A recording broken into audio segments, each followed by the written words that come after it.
എല്ലാ വിദ്യാർത്ഥികൾക്കും പുതിയൊരു വീഡിയോയിലേക്ക് സ്വാഗതം.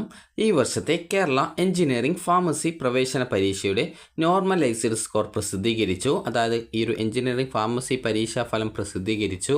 വിദ്യാർത്ഥികൾക്ക് ce.kerala.gov.in എന്ന ഈ ഒരു വെബ്സൈറ്റ് ഓപ്പൺ ചെയ്തുകൊണ്ട് വിദ്യാർത്ഥികൾക്ക് കീം 2024 കാൻഡിഡേറ്റ് പോർട്ടൽ എന്നുള്ള ലിങ്കിൽ ക്ലിക്ക് ചെയ്തുകൊണ്ട് വിദ്യാർത്ഥികൾക്ക് നിങ്ങളുടെ അലോട്ട്മെൻറ്റ് റിസൾട്ട് ചെക്ക് ചെയ്യാവുന്നതാണ്. നിങ്ങളുടെ ആപ്ലിക്കേഷൻ നമ്പറും പാസ്വേഡും ആക്സസ് കോഡും നൽകി ലോഗിൻ ചെയ്ത ശേഷം വിദ്യാർത്ഥികൾക്ക് നിങ്ങളുടെ നോർമലൈസ്ഡ് സ്കോർ പരിശോധിക്കാവുന്നതാണ്. നോർമലൈസ്ഡ് സ്കോർ എന്ന് പറഞ്ഞാൽ വിദ്യാർത്ഥികളുടെ കീമിൻ്റെ റിസൾട്ടാണ്. അപ്പോൾ ആ ഒരു റിസൾട്ട് നിങ്ങൾക്ക് ജസ്റ്റ് ചെക്ക് ചെയ്ത് നോക്കാവുന്നതാണ്. അപ്പോൾ ഇനി വിദ്യാർത്ഥികൾ നിങ്ങളുടെ +2ൻ്റെ മാർക്ക് അപ്ലോഡ് ചെയ്ത് കൊടുക്കുകയോ അല്ലെങ്കിൽ നിങ്ങളുടെ +2ൻ്റെ മാർക്ക് ഓട്ടോമാറ്റിക്കലി ആ ഒരു സിസ്റ്റം ഓട്ടോമാറ്റിക്കലി ക്യാച്ച് ചെയ്തെടുക്കും. അപ്പോൾ അത് കറക്റ്റായിട്ട് നിങ്ങൾ അതായത് ആ ഒരു നിങ്ങളുടെ +2ൻ്റെ മാർക്ക് കറക്റ്റാണ് എന്നുള്ളത് നിങ്ങൾ വെരിഫൈ ചെയ്ത് നിങ്ങൾ സാക്ഷ്യപ്പെടുത്തുകയും ചെയ്യേണ്ടതായിട്ടുണ്ട്. അപ്പോൾ മുൻ വർഷങ്ങളിൽ അതായത് ഈ വർഷം +2 കഴിഞ്ഞ വിദ്യാർത്ഥികളുടെ മാർക്ക് ഓട്ടോമാറ്റിക്കലി അതിൽ വരുന്നതായിരിക്കും. അതുപോലെ തന്നെ നിങ്ങൾക്ക് ആ ഒരു മാർക്കുമായി ബന്ധപ്പെട്ട് അതായത് ആ ഒരു മാർക്കല്ല നിങ്ങൾ ഈ ഒരു സേയോ അല്ലെങ്കിൽ ഇമ്പ്രൂവ്മെൻ്റ് ഒക്കെ ചെയ്ത് നിങ്ങളുടെ മാർക്ക് കൂടുകയൊക്കെ ചെയ്യുന്ന വിദ്യാർത്ഥികൾ അതുമായി ബന്ധപ്പെട്ടുള്ള ഡീറ്റെയിൽസുകളൊക്കെ നിങ്ങൾ ആ ഒരു ഘട്ടത്തിൽ അപ്ലോഡ് ചെയ്ത് കൊടുക്കേണ്ടതായിട്ടുണ്ട്. അതുപോലെ തന്നെ നിങ്ങളുടെ മാർക്ക് ഡീറ്റെയിൽസ് നിങ്ങൾ വെരിഫൈ ചെയ്തിട്ട് നൽകേണ്ടതായിട്ടുണ്ട്. അല്ലെങ്കിൽ ആ ഒരു മാർക്ക് വെച്ചുകൊണ്ട് ആ ഒരു റാങ്ക് പട്ടിക തയ്യാറാക്കപ്പെടും.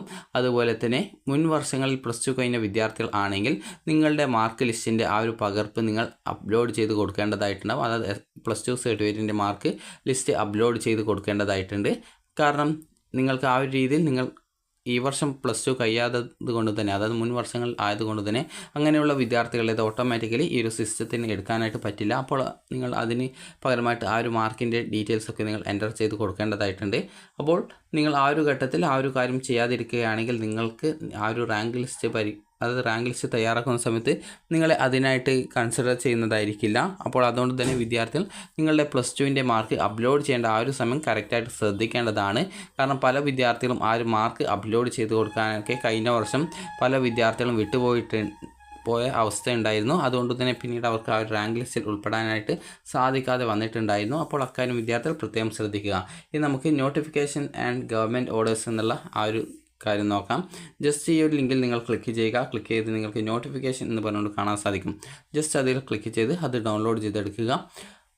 അപ്പോൾ അത് ഡൗൺലോഡ് ചെയ്തെടുത്തു കഴിഞ്ഞാൽ നിങ്ങൾക്ക് ഓരോ ദിവസവും നടന്നിട്ടുണ്ടായിരുന്ന പരീക്ഷയുടെ ആ ഒരു സബ്ജക്റ്റുകൾ അതായത് ആ ഒരു മാർക്കുകൾ എങ്ങനെയാണ് നോർമലൈസ് ചെയ്തിട്ടുണ്ടായിരുന്നത് എന്നുള്ള കാര്യം നിങ്ങൾക്ക് അത് നോക്കിക്കഴിഞ്ഞാൽ മനസ്സിലാക്കാനായിട്ട് സാധിക്കുന്നതാണ്. ജസ്റ്റ് ആ ഒരു PDF ഡൗൺലോഡ് ആയിട്ട് വരുന്നത് വരെ ജസ്റ്റ് ഒന്ന് വെയിറ്റ് ചെയ്യാം. അപ്പോൾ നിങ്ങൾക്ക് അതായത് ചില ദിവസങ്ങളിലെ പരീക്ഷയിലെ ചില ക്വസ്റ്റ്യൻ ഡിലീറ്റ് ചെയ്തിട്ടുണ്ടായിരുന്നു. അപ്പോൾ അതുകൊണ്ട് തന്നെ ആ ഒരു ഡിലീറ്റ് ചെയ്ത ക്വസ്റ്റ്യൻ്റെ ആ ഒരു മാർക്ക് ഒഴിവാക്കിയിട്ടാണ് അതായത് ഡിലീറ്റ് ചെയ്ത ആ ഒരു ക്വസ്റ്റ്യൻ ഒഴിവാക്കിയിട്ട് അതിനെ ആ ഒരു രീതിയിലാണ് നോർമലൈസ് ചെയ്തിട്ടുള്ളത്. അപ്പോൾ അതുകൊണ്ട് തന്നെ നിങ്ങൾക്ക് ഓരോ ദിവസം നടന്ന പരീക്ഷയുടെയും ആ ഒരു മാർക്ക് എങ്ങനെയാണ് നോർമലൈസ് ചെയ്തത് എന്നുള്ള കാര്യം നിങ്ങൾക്ക് ഇതുവഴി നിങ്ങൾക്ക് മനസ്സിലാക്കാൻ സാധിക്കുന്നതാണ്. അപ്പോൾ നിങ്ങൾക്ക് ഈ ഒരു ce.kerala.gov.in എന്ന വെബ്സൈറ്റ് കാൻഡിഡേറ്റ് ലോഗിൻ ചെയ്തുകൊണ്ട് നിങ്ങൾക്ക് ഈ ഒരു കീം 2024 അതായത് കാൻഡിഡേറ്റ് ലോഗിൻ ചെയ്ത ശേഷം റിസൾട്ട് എന്നുള്ള ലിങ്കിൽ ക്ലിക്ക് ചെയ്തുകൊണ്ട് നിങ്ങൾക്ക് നിങ്ങളുടെ നോർമലൈസ്ഡ് സ്കോർ മനസ്സിലാക്കാവുന്നതാണ്. ജസ്റ്റ് നിങ്ങൾക്ക് ഇവിടെ കൊടുത്തിട്ടുള്ളത് കാണാൻ സാധിക്കും. 5-ാം തീയതി നടന്നിട്ടുണ്ടായിരുന്ന എക്സാമിനേഷനിൻ്റെ ഫിസിക്സിൻ്റെ ഒരു ക്വസ്റ്റ്യൻ ഒഴിവാക്കിയത് കൊണ്ട് തന്നെ ആ ഒരു 44 ക്വസ്റ്റ്യൻസ് ആണ് ഉണ്ടായിരുന്നത്. ആ ഒരു 44 ക്വസ്റ്റ്യനെ 45/44 കൊണ്ട് ഗുണിച്ച ശേഷം അതിനോടൊപ്പം ആ ഒരു സ്കോറാണ് ഫിസിക്സിൻ്റേതായിട്ട് എടുത്തിട്ടുണ്ടായിരുന്നത്. അതിനുശേഷം കറക്റ്റഡ് ഫോർ ഡെസിമൽ പ്ലേസസ് ആ ഒരു കിട്ടുന്ന വാല്യൂവിൻ്റെ ആ ഒരു ദശാംശത്തിൻ്റെ ഇപ്പുറം ആ ഒരു 4 ഡെസിമൽ വാല്യൂ എടുത്തിട്ടുണ്ട്. അതിനുശേഷം ഈ ഒരു അന്നത്തെ ദിവസം നടന്നിട്ടുണ്ടായിരുന്ന കെമിസ്ട്രി സെഷൻ്റെ ക്വസ്റ്റ്യനിൽ നിന്നും ഒരു ക്വസ്റ്റ്യനെ ഒഴിവാക്കിയിട്ടുണ്ടായിരുന്നു. അപ്പോൾ അതുകൊണ്ട് തന്നെ ബാക്കിയുള്ള 29 ക്വസ്റ്റ്യനെ ഈ ഒരു 30/29 കൊണ്ട് ഗുണിച്ച് അതിനുശേഷം അതേ രീതിയിൽ തന്നെ ഡെസിമൽ വാല്യൂ എടുത്തിട്ടുണ്ട്. അതിനുശേഷം മാത്സിൽ നിന്നും ഒരു ക്വസ്റ്റ്യൻ അന്നത്തെ ദിവസം നടന്നതിൽ നിന്ന് ഒഴിവാക്കിയിട്ടുണ്ടായിരുന്നു. അപ്പോൾ ടോട്ടൽ 75 ക്വസ്റ്റ്യനിൽ നിന്നും 74 ക്വസ്റ്റ്യൻ മാത്രമായിരുന്നു ബാക്കിയുണ്ടായിരുന്നത്. അപ്പോൾ 74നെ 75/74 കൊണ്ട് ഗുണിക്കുകയും അതിനുശേഷം അതിൽ ലഭിക്കുന്ന ആ ഒരു സ്കോറിനെ എടുക്കുകയുമാണ് ചെയ്തിട്ടുണ്ടായിരുന്നത് എന്നുള്ള കാര്യം ഇതിൽ പ്രത്യേകം പറഞ്ഞിട്ടുണ്ട്. അപ്പോൾ പ്രത്യേക ഫോർമുല ഉപയോഗിച്ചുകൊണ്ടാണ് നോർമലൈസ് ചെയ്തിട്ടുള്ളത്. അതുപോലെ ഓരോ ദിവസവും നടന്ന എക്സാമിനേഷനിൽ ഏതൊക്കെ ക്വസ്റ്റ്യനാണ് ഡിലീറ്റ് ചെയ്തിട്ടുണ്ടായിരുന്നത് അതിനനുസരിച്ചിട്ട് ആ ഒരു ഡീറ്റെയിൽസ് ഇതിൽ എങ്ങനെയാണ് ആ ഒരു രീതിയിൽ റാങ്ക് പട്ടികയൊക്കെ തയ്യാറാക്കിയുള്ളത്, റാങ്കല്ല നോർമലൈസ്ഡ് സ്കോർ തയ്യാറാക്കിയുള്ളത് എന്നുള്ള ഡീറ്റെയിൽസാണ് ഇതിൽ കൊടുത്തിട്ടുള്ളത്. അപ്പോൾ വിദ്യാർത്ഥികളുടെ ടുവിൻ്റെ ആ ഒരു മാർക്ക്, അതായത് ഫിസിക്സ്, കെമിസ്ട്രി അതുപോലെ മാത്സ് എന്നിവയുടെ മാർക്കിനെ 50% എടുക്കുക. അതായത് 50% ഈ ഒരു കീം പരീക്ഷയിൽ ലഭിച്ച മാർക്ക്, 50% നിങ്ങളുടെ പ്ലസ് ടുവിൻ്റെ അതായത് 2ാം വർഷ മാർക്ക് എന്നിവയെ അടിസ്ഥാനപ്പെടുത്തിയിട്ടാണ് ഇതിൻ്റെ റാങ്ക് പട്ടിക തയ്യാറാക്കുക എന്നുള്ള കാര്യം ആണ് ഇതിൽ പറഞ്ഞിട്ടുള്ളത്. അതുപോലെ ബിഫാമിൻ്റേതാണെങ്കിൽ നിങ്ങൾക്ക് കീമിന് ലഭിച്ചിട്ടുള്ള ഫിസിക്സ്, കെമിസ്ട്രി എന്നിവയ്ക്ക് ലഭിച്ച നോർമലൈസ്ഡ് സ്കോറിനെ അടിസ്ഥാനപ്പെടുത്തിയിട്ടായിരിക്കും ഈ ഒരു അതായത് നിങ്ങൾക്ക് അതായത് എഞ്ചിനീയറിംഗ് അല്ലെങ്കിൽ ഫാർമസി പരീക്ഷയിലെ ആ ഒരു ഫിസിക്സ്, കെമിസ്ട്രി മാർക്കിനെ ബേസ് ചെയ്തുകൊണ്ടാണ് ബിഫാമിൻ്റെ റാങ്ക് പട്ടിക തയ്യാറാക്കുക എന്നുള്ളതും പ്രത്യേകം ഇതിൽ സൂചിപ്പിച്ചിട്ടുണ്ട്.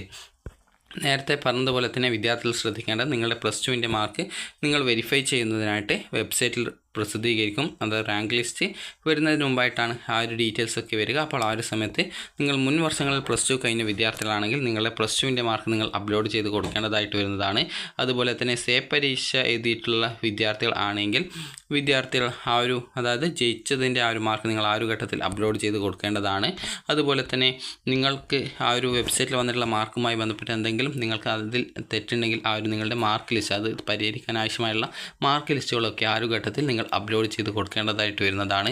അല്ലാന്നുണ്ടെങ്കിൽ ആ ഒരു വെബ്സൈറ്റിൽ ലഭ്യമായിട്ടുള്ള സ്കോർ വെച്ചുകൊണ്ട് റാങ്ക് പട്ടികയിൽ നിങ്ങളെ ഉൾപ്പെടുത്തുന്നതായിരിക്കും. അതായത് നിങ്ങൾ മുൻ വർഷങ്ങളിൽ പ്ലസ് ടു കഴിഞ്ഞവരാണെങ്കിൽ നിങ്ങൾ നിർബന്ധമായിട്ടും ആ ഒരു പ്ലസ് ടുവിൻ്റെ മാർക്ക് നിങ്ങൾ അപ്ലോഡ് ചെയ്ത് കൊടുക്കേണ്ടത് ആ ഒരു നിശ്ചിത സമയത്ത് അപ്ലോഡ് ചെയ്യാൻ പറയും. അപ്പോൾ ആ ഒരു ഘട്ടത്തിൽ അപ്ലോഡ് ചെയ്ത് കൊടുത്തിട്ടില്ലെങ്കിൽ റാങ്ക് ലിസ്റ്റിലേക്ക് നിങ്ങളെ പരിഗണിക്കുന്നതല്ല. കാരണം മുൻ വർഷങ്ങളിലും അതേ രീതിയിൽ പല വിദ്യാർത്ഥികളും മാർക്ക് അപ്ലോഡ് ചെയ്യാത്തത് കാരണം റാങ്ക് പട്ടികയിൽ വരാതെ പോയിട്ടുണ്ടായിരുന്നു. പിന്നീട് ആ ഒരു രീതിയിൽ നിങ്ങൾക്ക് റാങ്ക് പട്ടികയിലേക്ക് ആഡ് ചെയ്യുന്നതിനായിട്ട് നിങ്ങൾക്കൊരു അവസരം കിട്ടുന്നതായിരിക്കില്ല. അക്കാര്യം വിദ്യാർത്ഥികൾ പ്രത്യേകം ശ്രദ്ധിക്കുക. അതുകൊണ്ട് തന്നെ ഓരോ ഘട്ടവും വിദ്യാർത്ഥികൾ വളരെയധികം ശ്രദ്ധയോടെ മനസ്സിലാക്കേണ്ടതാണ്. അപ്പോൾ വിദ്യാർത്ഥികൾക്ക് ഈ ഒരു വീഡിയോ ഉപകാരപ്രദമായിട്ടുണ്ടെങ്കിൽ ലൈക്ക് ചെയ്യുക, ഷെയർ ചെയ്യുക. Thank you for